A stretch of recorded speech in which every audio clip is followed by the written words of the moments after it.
the next two upcoming discussions. The first one will be given by Laura Amaya. She's an associate partner at Dahlberger Advisors, and that's on the e-mobility opportunity in Africa. And then immediately thereafter, we will have a panel session, and the moderator for this is Daphne Benayoun, and she's also at Dahlberg, and Daphne will introduce the panelists when that starts.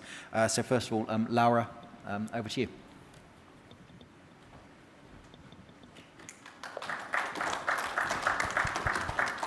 Thank you very much. Can you hear me all right? Great.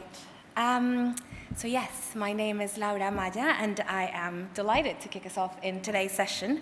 And as we've just discussed, and you probably all know, we're talking about the electric mobility sector across the African continent today. I'm an associate partner with Dahlberg. I'm based here in London, and I lead a great deal of our work with investors, with development finance institutions, and with other organizations who are trying to deploy capital to further development goals.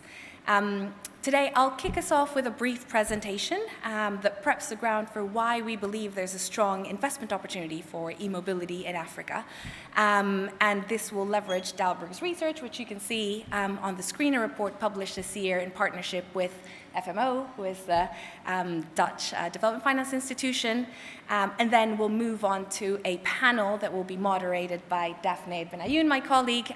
Daphne is also an associate partner with Dahlberg. She is my co-author in the report, and she is one of Dahlberg's leading e-mobility and mobility experts. So it is a true pleasure to have her here. And Daphne will introduce the panelists, as was just mentioned.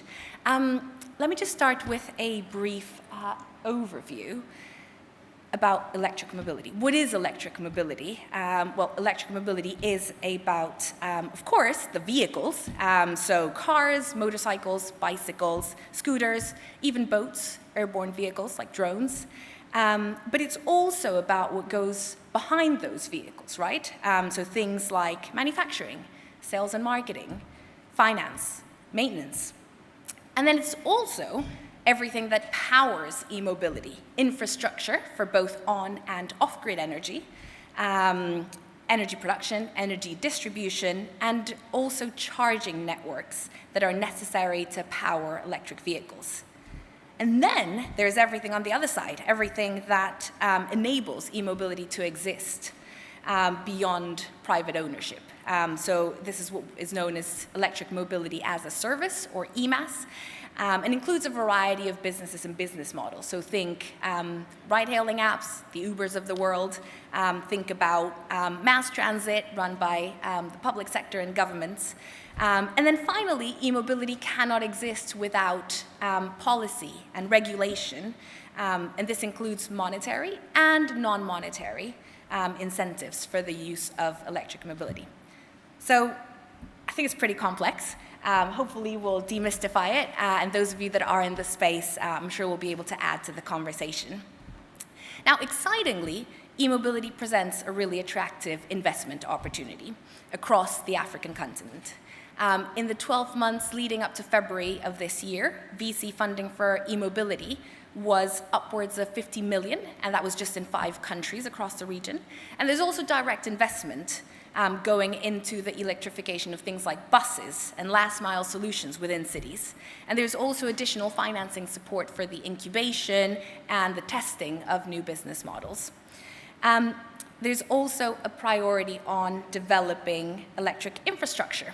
So things like funding and technical assistance that are aimed at improving power generation, including off-grid power, which is super important, and lowering the costs of infrastructure financing in the region. And then governments, as I spoke about before, are a key building block to the e-mobility ecosystems in the region. They're also pushing forward with policies that promote electric mobility, both in country and also in terms of facilitating international investment. Now, beyond the investment opportunity, it's very exciting that e-mobility also has a strong impact potential, both in terms of access to transport and in terms of reducing greenhouse gas emissions and air pollutants in the region. And this is important because today, transport accounts for 10% of greenhouse gas emissions across the African continent. That's 10% of greenhouse gas emissions coming from transport. And in 2019 alone, deaths resulting from air pollution and from greenhouse gases were 1.1 million. And just to give you a sense of magnitude, that's pretty much the population of a city like Kigali. So it's a pretty serious problem.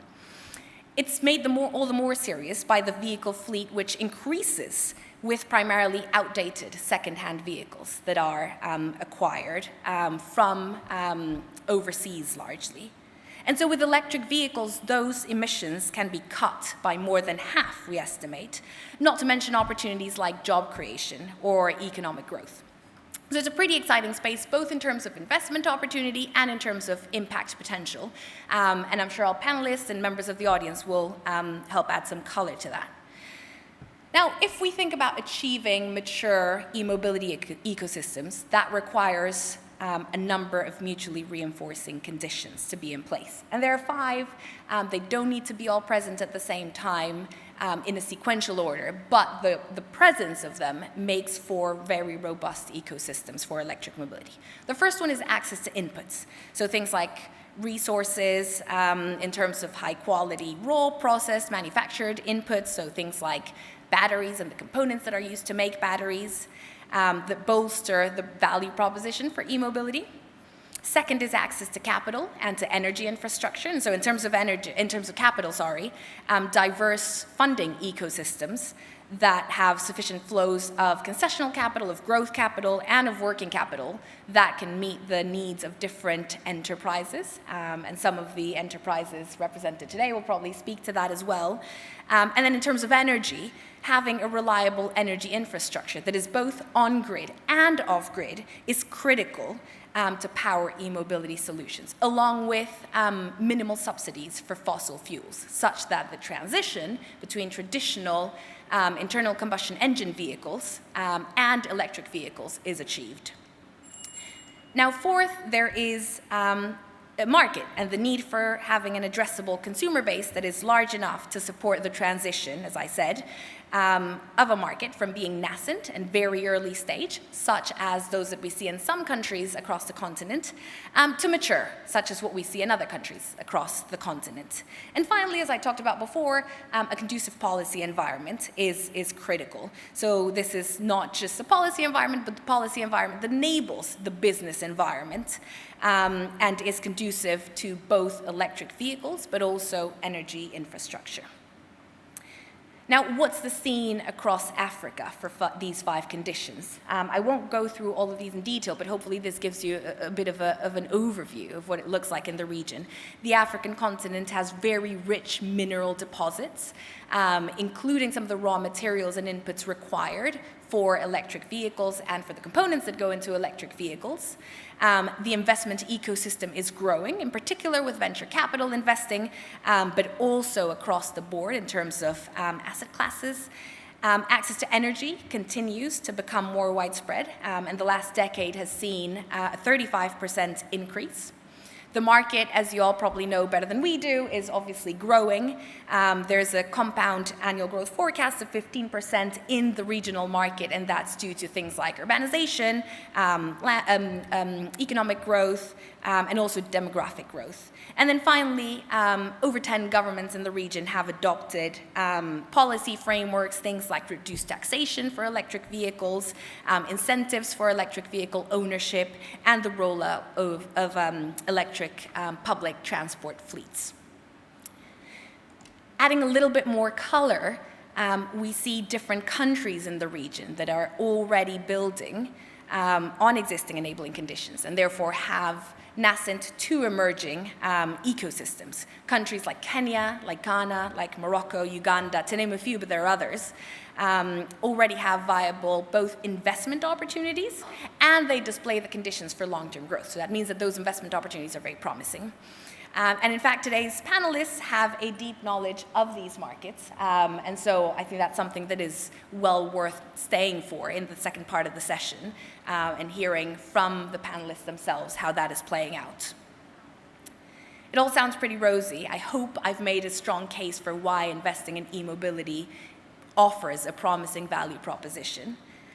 But there's obviously a challenge. There's an investment gap that remains, and there's still a lot that can be done to accelerate the growth of the sector.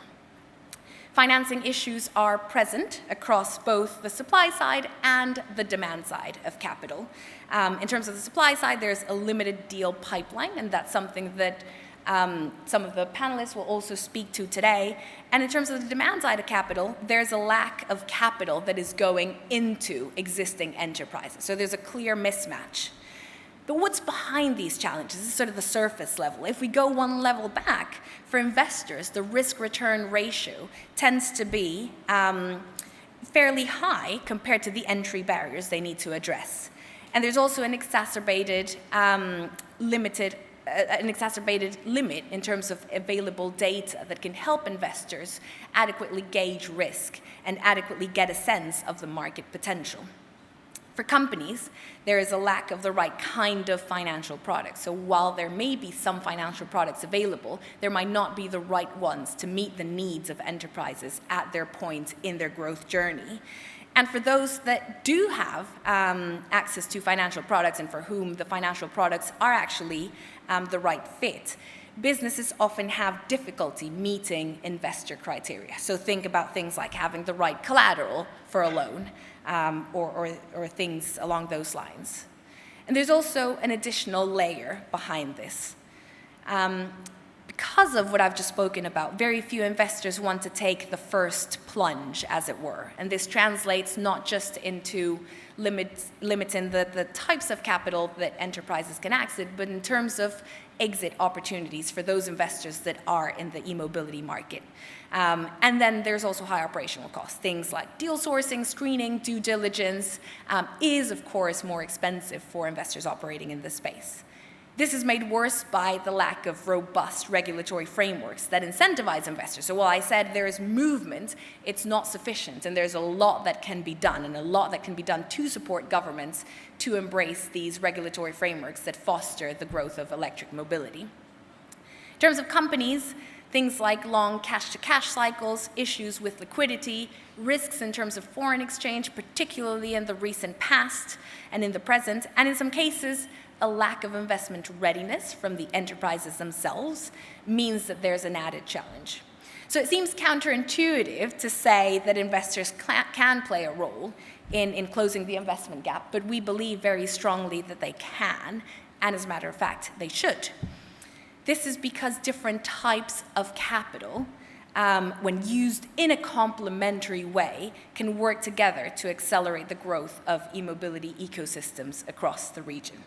Again, I won't go through all the details in the slide, but hopefully this provides further food for thought. To give you a couple of examples, local funds, and we have one in the panel, and we'll hear more about that, bring specialist expertise, and they can identify and invest in early stage and high potential startups, but they may struggle to access sufficient pools of capital to deploy at scale. Now, larger investors, and we have some of those in the panel as well, both development-focused and commercial investors, do have access to those greater volumes of capital, but can struggle to build robust pipelines because they have mandates in terms of ticket sizes that are larger, or in terms of risk tolerances that tend to be lower. And so by deploying a range of tools, be it equity, debt, blended and concessional capital, investors can respond to the different needs of enterprises as enterprises progress along their growth journey. Not just capital that is deployed for investment, but things like grants, things like technical assistance and market shaping, and again, we'll hear about that from our panelists today, can continue to play a role in strengthening the broader ecosystem that is required for e-mobility to thrive. So I've set the stage for why we see a strong investment case for electric mobility. I hope you see it too. I hope you also see some of the challenges and have some burning questions for our panelists today. And I'll hand over the mic to Daphne and our distinguished panelists, who will be introduced just momentarily, to discuss some of the nuance behind the overview I just provided, and to help us understand what investors can do and what companies can do to accelerate and to capitalize on the opportunity presented by e-mobility across the African continent. Thank you, and Daphne, over to you. Thank you, Laura. Can you? Yeah. Thank you, Laura.